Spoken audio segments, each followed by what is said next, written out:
My dad told me a story about when he was little. I think he was 6 or so. It was in a small town. He grew up in a small town called Chickasaw, Alabama, which is very near Mobile. And he was born in 1946, so it would have been the early 1950s when this story took place. My grandparents, Granny and Pawpaw, his parents, had dentures. They had false teeth for as long as I can remember. And I guess as long as my dad could remember too. I don't think they ever had the education, the money, or the know-how to take care of their teeth. So it was expected kind of in the family that people would just lose their teeth, I guess, and no one would ever go to the dentist. Well, my dad was the baby of the family by a considerable margin. And his older sister, Bobby, and his older brother, Billy, had never been to the dentist either. So this was back when little kids could just wander around the town without consequence. And my dad said he was alone, just walking around one afternoon in Chickasaw. And then he just walked into a local neighborhood dentist office. I really love this story. It's so 1950s. He just went to the counter and he said he would like to get his teeth cleaned and fixed. And they said, okay. And they took him back and they cleaned his teeth.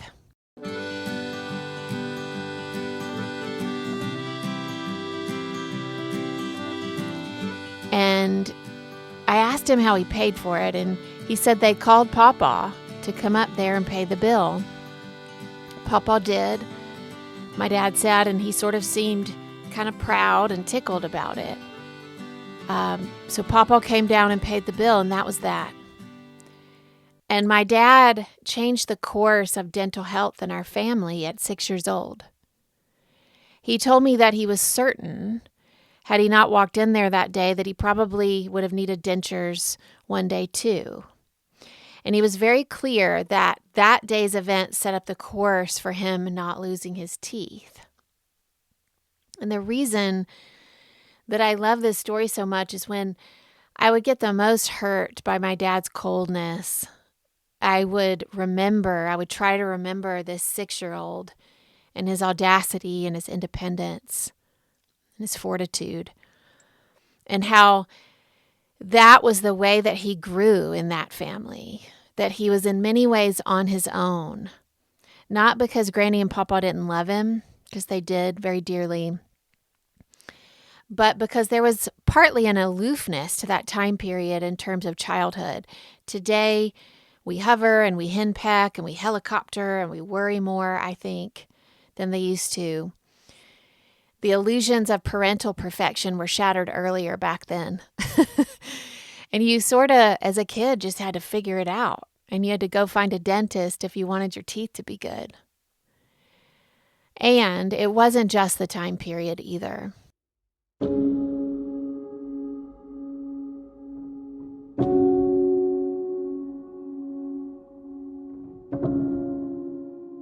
My dad's mother, my granny, was wild and generous and lovely and hard all at once.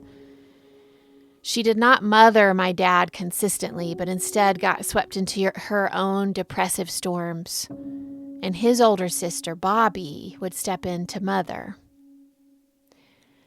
So those places of longing and betrayal started pretty young for him, I think. But his eyes changed when he talked about Granny.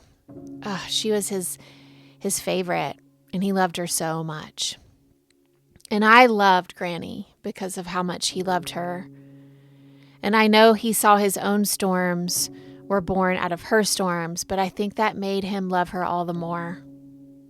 And that part I get too.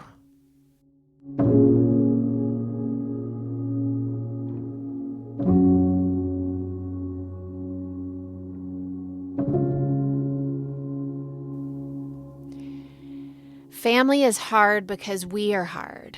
Each of us as individuals are our own little planet of wounds and expectations, completely understood by only us. Why can't they just do right? Our ability to repair gets better when we witness people instead of try to control them. We are witness to a lifespan when we are looking at somebody in front of us. We are witness to a collection of things that happened to them from very early on until now. Their anger, their joy, their resilience, their resourcefulness is a direct result of what they have decided to do with what they have been handed.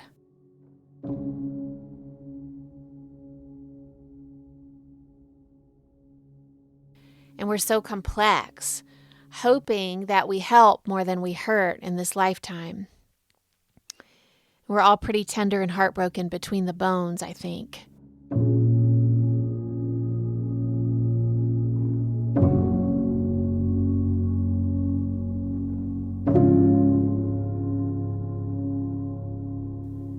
But as Jem reminds me, we can only hold witness to each other. We can watch and water and wait. We can try to stay in control of ourselves, but we better not hope for much else. And if we do that, the simultaneous favorites and heartbreaks make sense together because each of us is all of that. Each of us is both.